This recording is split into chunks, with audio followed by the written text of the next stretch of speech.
Yo, we back. Episode 3. Welcome to the Flight Podcast. Yes. I appreciate y'all for tuning in again. We are super grateful for this opportunity to shed some light on some topics and give you guys some knowledge. Absolutely, Super man. excited. So grateful, for everybody who listens. I don't even, I'm going to say this right now. I don't like the word fans.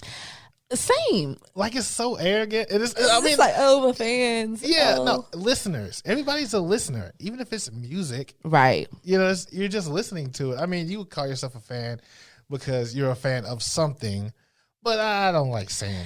I've always had this thought that people would admire me, like a big group of people would admire me, but I have never, ever said the word fans in my mind. Like that just feels weird. Yeah. Like, I love y'all. I don't even know y'all and I love y'all. Like, right. Y'all are my people. I do all of this for y'all. Like, I'm going to plug my book right now. Focus to Wake Up. Go get that. I was just about to say, I just said it. Now. Oh, thank you. Yeah, man, come on. You like Eminem about to drop a freestyle. Oh, yeah? We got to take a picture at the end of this so we can put it as a clip for this, Yeah. We should do that. Yeah. I thank you. My wife liked my hat with my little afro. I like it, too. It's cute. Yeah. I be thinking about dread my hair. But then there's moments like this where I'm going to miss my afro. And it's like, all right.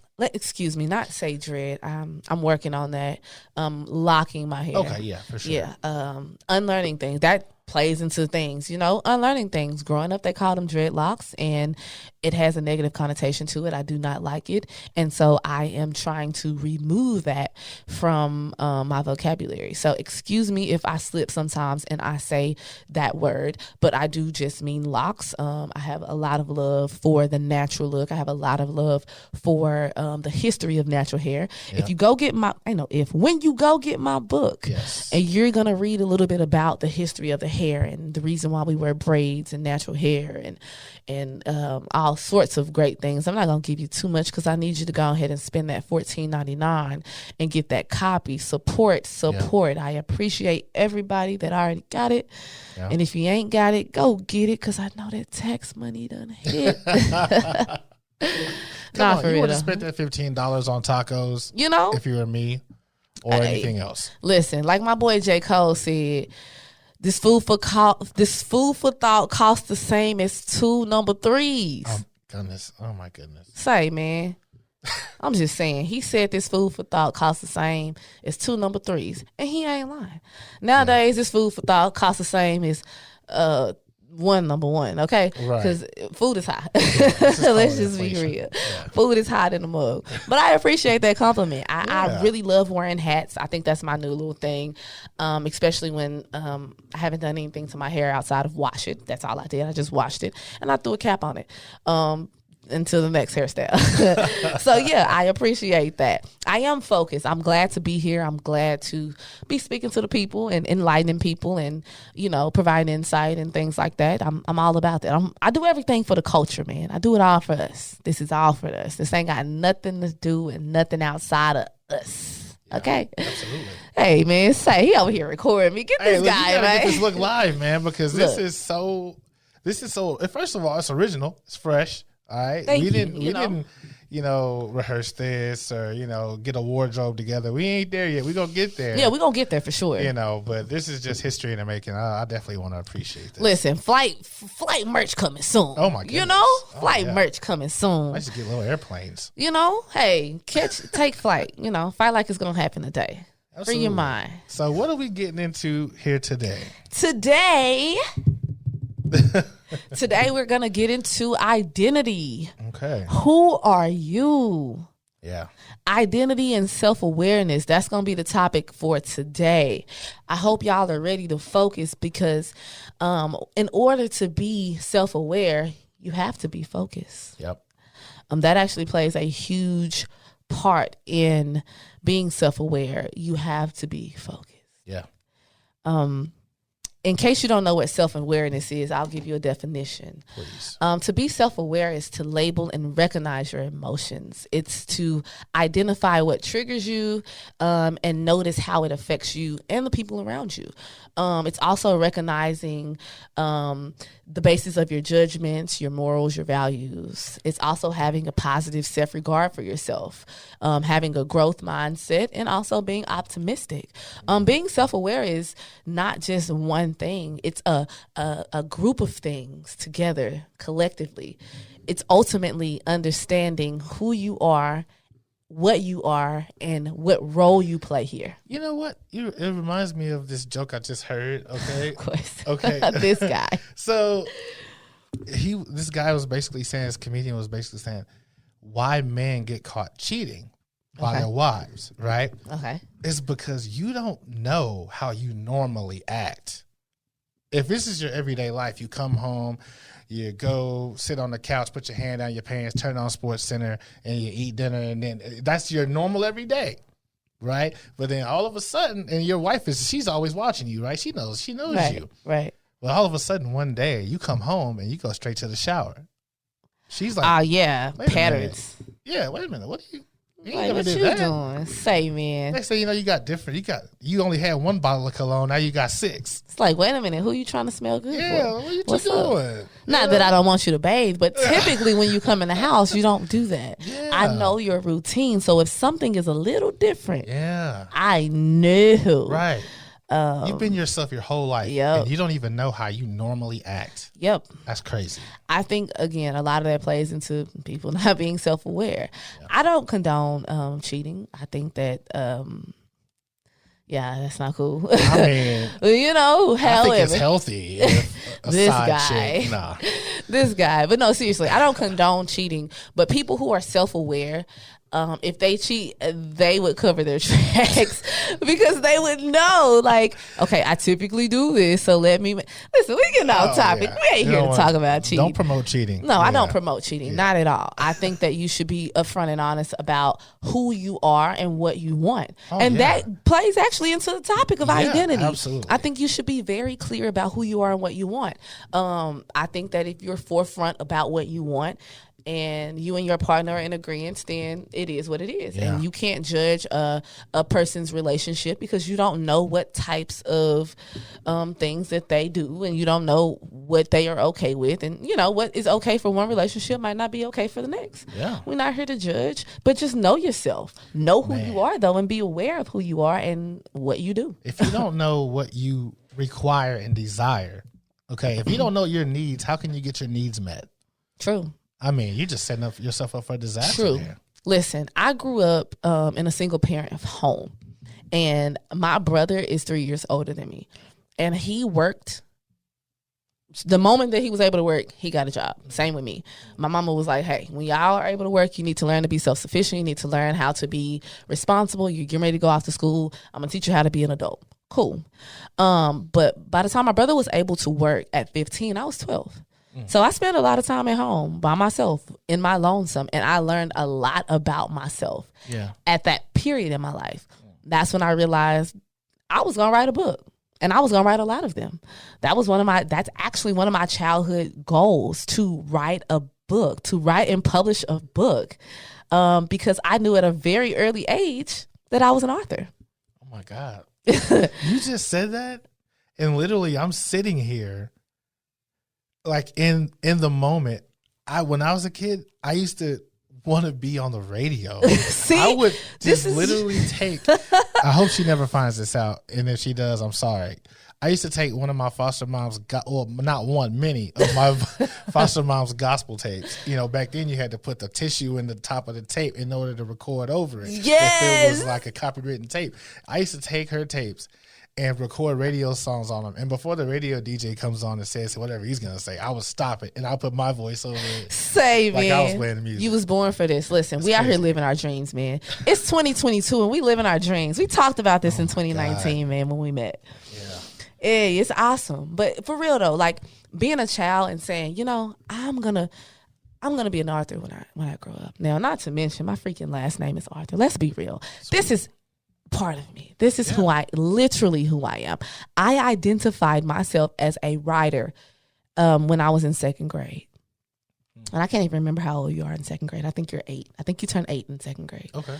And I remember writing sentences over and over and over. And I just like the art of writing. When I got into 3rd grade, I wrote my first poem. Wow.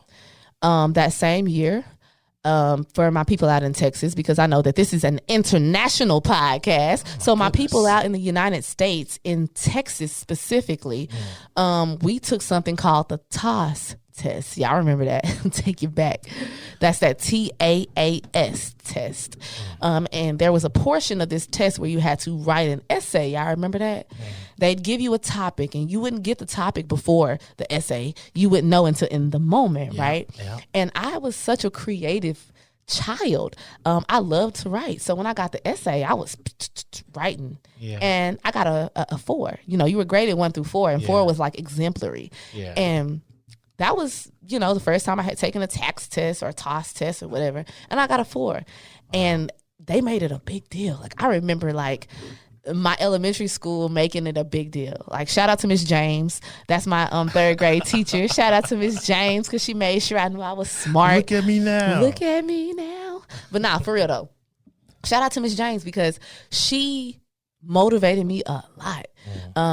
I used to write all throughout her class, and she would take my essays to other teachers and be like, read what she wrote. This is an 8-year-old writing this. Yeah.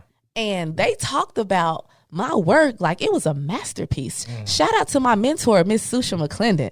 Shout out. I hope y'all listening, man, for real. Yeah. It's y'all's encouraging words that really poured into me as a kid. And it helped me realize I was destined to write. I never stopped writing after that, y'all. Wow. And every year after that, I got a 4 on every essay all the way through graduation. I was just, or 3s and 4s, because I didn't get a 4 every time. I got 3s and 4s, but mainly 4s. But I was always writing. And I knew in those moments I was a writer.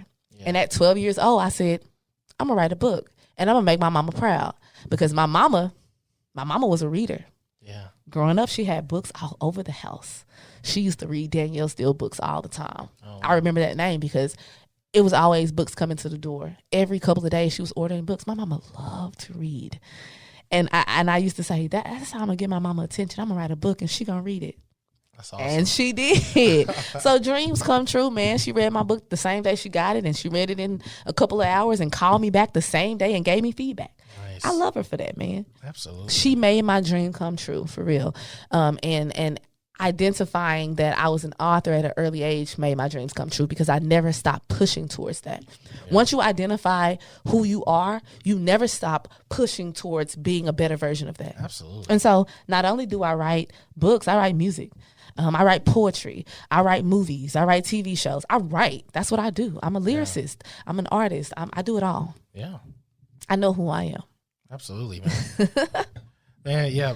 It coming into who you are, and especially when it's real, you can speak it into the existence. Right.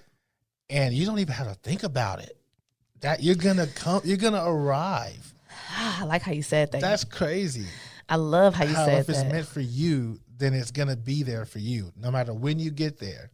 I mean, you like to get there sooner than later, but it doesn't matter because it's supposed to be there waiting for you anyway. I love how you said that you're gonna arrive. Like the book I wrote, mental on my mind, Focus to Wake Up. The book I wrote, that's another book coming. Sound like that has been on my mind and in my heart and in my spirit for years. Yeah. When I was in middle school, I had the thought to write a book like that. But I said to myself, there's no way that book's going to be received. You're going to be calling out all kinds of stuff like that. Right. And I remember thinking in those moments, oh my God, are you sure? It took me years to get the confidence to actually put it on paper. I started writing that book in 2016. And I actually got inspiration from other writers, Jordan Peele, actually. I was inspired by his movie Get Out because he told his truth from his perspective. Yeah. And I admired it because it was going to ruffle some feathers. Oh yeah. From both ends. And it was going to make people upset, and it was going to make people laugh, and it was going to make people cry and excited. It was going to make people feel a bunch of different emotions. But ultimately, it was going to make people think. Yeah. That was the goal. Absolutely. And when this idea resurfaced back to my mind after I watched that movie, I literally heard a voice say, this is the time you need to do that now. And I immediately got my tablet at that time. It's an old tablet now. I pulled my tablet out. I started writing that same day. I didn't even have a computer, y'all. I don't even know where my computer was. I started writing the book on my tablet. I wrote the book, and it was even titled something different. I wrote the book, and I was like, you know what? I'm not going to do it. I don't need to lose my job. I don't need to lose my friends. I don't need to lose my family. I can't. I can't.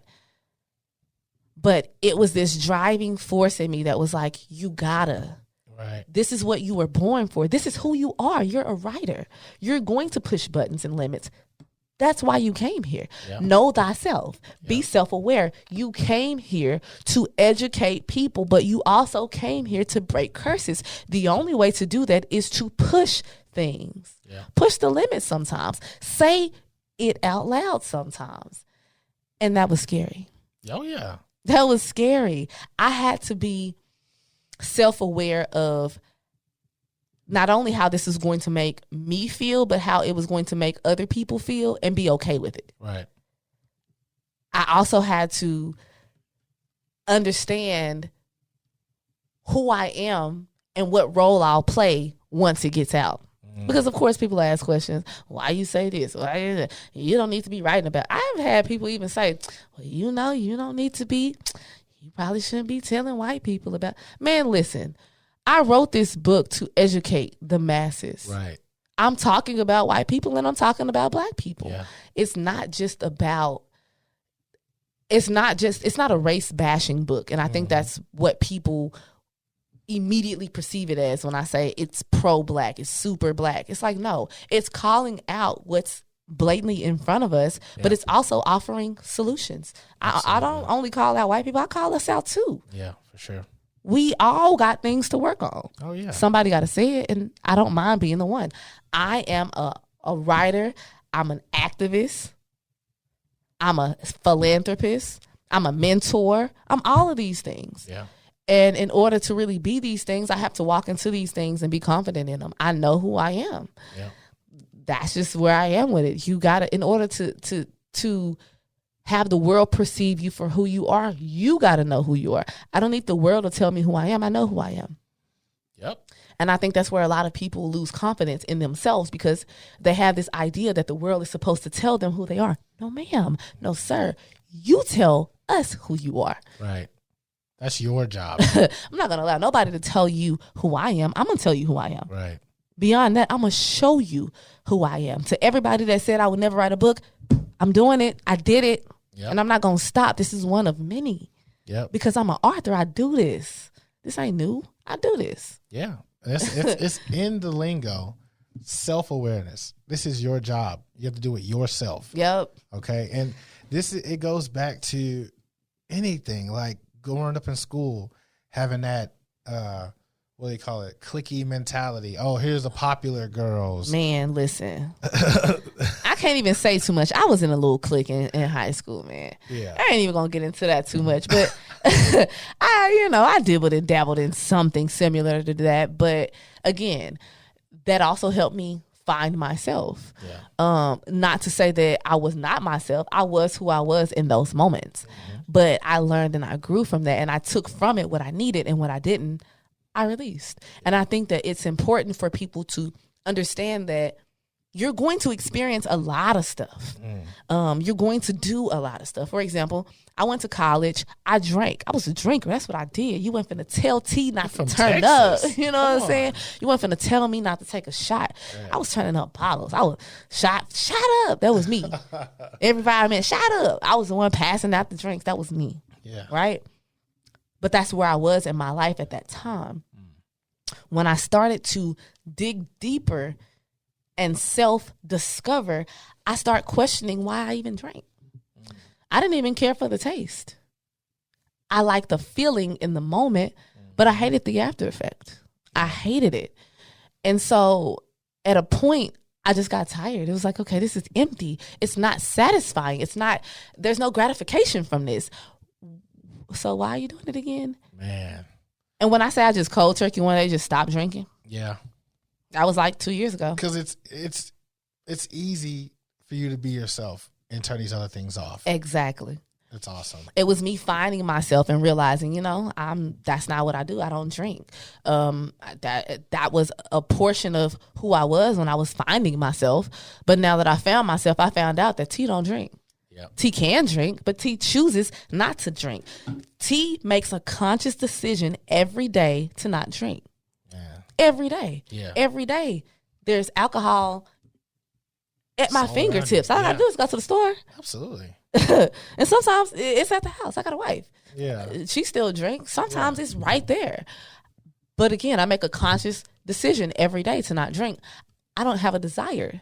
Yeah. On top of that, that's the good part for me. I don't have a desire to. And it's nothing against people that drink. Do what fits for you. Absolutely. That don't fit for me.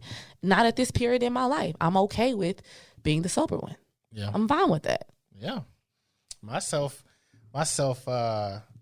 conscious and not self-conscious, my self-learning, it came later in life. But of course, Same. after having to look back, even so my thing was being accepted. I changed home so many times, I had to do the same process, make friends, do this, hang out, do that. And one thing that I did that, of course I'm not proud of, roasting people. All right. Scoring on people. That's what we used to say when I was going to scoring on people. I was funny because I am funny. Right. But I never wanted to hurt anybody's feelings. But that's what I had to do to fit in. Okay. And so I didn't want to be alone. That was one of my biggest fears, being alone, because that's just what it was.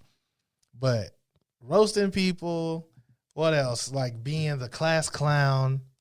I did all that, even though that wasn't my authentic personality. I just ended up doing those things because I felt like I had to fit in. That was the message all through school. What group do you belong to? Right. That's crazy. You go to school, you're on the bus. You have to decide on the bus. Yeah, where to sit. Like, you can't just get on the bus and just sit with anybody. That's crazy. Man, listen, it's been a long time since I've been on a school bus, but you are absolutely right. I just had a flashback of me walking on the bus and seeing all these people and anxiety. Having to decide where to sit. Now, thankfully, when I was in middle school, we had assigned seats. Okay. So I actually sat by this girl named Marisha. Shout out to Marisha Rudd, my girl. We used to sit beside each other and sneak snacks on bus 76. Oh wow, Miss O'Quinn, don't hurt us. Oh my goodness. But yeah, there was no eating or drinking on Miss O'Quinn, but she didn't play those games. But we used to sneak sometimes, and one time I got rolled up. Oh, okay.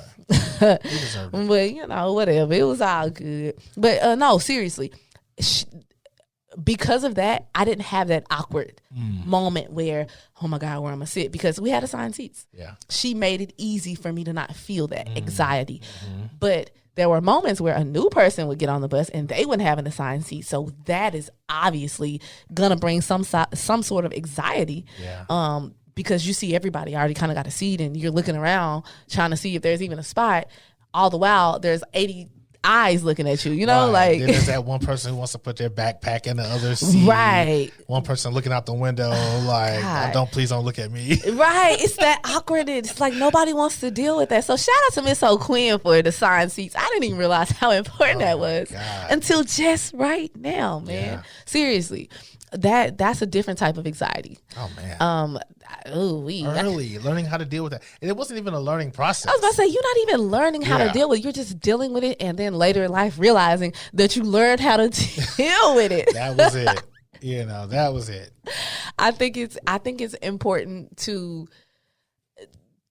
deal with, I don't want to say deal with anxiety, but kind of like recognize it, like realize that it's happening and figure out how to cope.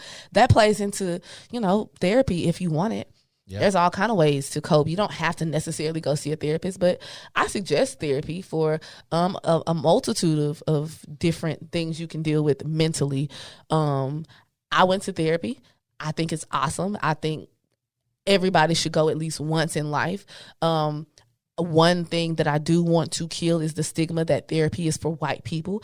I believe that therapy is for humans, or beings. I believe that therapy is designed to help us navigate here. I think that it's important to sort out your feelings and your emotions and your behaviors. And what better way to do that than with a person who is actually licensed and specializes in what you're dealing with. Yeah, we all experience life at the same time, but at different times. And an intervention is very helpful if you just don't know how to do it. Yeah, I think that actually plays into being self-aware, because if you don't know, or if you're not able to unpack everything that you're dealing with emotionally, there's no way that you're self-aware. It lasts forever. And so you're constantly untangling or trying to untangle pieces of you, but you're ultimately going to end up right back in a tangle. Absolutely. If you don't make a conscious decision every day to deal with it. Yeah. It's a part of your identity and who you are. Absolutely. Your choice to not deal with it is still a choice. Yep. Whether you look at it like that or not, it's still a choice, choosing to not deal with it. I think it's a great idea to do something about it, and we can help. Mental on My Mind. Find us on Twitter and Instagram and Facebook. Instagram specifically, I think, is Mom Vision, and that's Mom with 2 M's, MOMM Vision. Or you can find us on Facebook at Mom or Mental on My Mind, and Twitter the same, Mental on My Mind. Hey, listen, if you need resources, let me know. I don't mind providing them, because I understand the importance of resources and the importance of getting the help you need. Because guys, listen, in 2015, before I went to therapy, I was a mess. Okay? Since then, I've repaired relationships with multiple people in my life, including my parents. I've dealt with a lot of trauma that I've dealt with in my life. I'm doing shadow work and dealing with things that need to be dealt with. And I can truly say I felt the best I felt my entire life. I feel like I can finally be myself and know who I am every single day. Absolutely. And I can't say that everybody can say that. A couple of years ago, I couldn't say that. Yeah. A couple of years ago, I had no idea who I was. Every day, I was changing my mind about who I was. Yeah. Every day, now I make a conscious decision to choose to be who I want to be and who I see myself being every day. Yeah, and that's so important, because you think that it's not that necessary. Right. Oh, I ain't got to do all that. Or I'm okay. Yeah, you're okay until you really understand what you're leaving behind. Exactly. This is your actual life. You're okay until you're not okay. Right. And it's okay to not be okay, but what's not okay is doing something about it. Festering in your sadness. That's not okay. Nope. Seek help. Get some type of help. There's so much out here. There's so many resources. But beyond all that, I believe that we as people have to make ourselves more approachable. I hear a lot of people saying things like, oh, you can come to me, you can talk to me, but in the same breath, they're not even approachable. I can't come to you with my problems. I can't come to you with what I'm feeling or dealing with. You're not even approachable. You're judgy. You're this, you're that. I was just going to say that. And that's one of the reasons why I say go to a counselor. Yeah. They're unbiased. They don't know you or anybody you're talking to. Absolutely. That way you can be 100% yourself. Mm-hmm. And even you can realize and recognize how you really feel, because you'll say it out loud. Yep. And it'll sting you differently because you said it out loud. And it's letting you know that's how you really feel. A lot of the time, just your inner spirit already has the answer. Listen.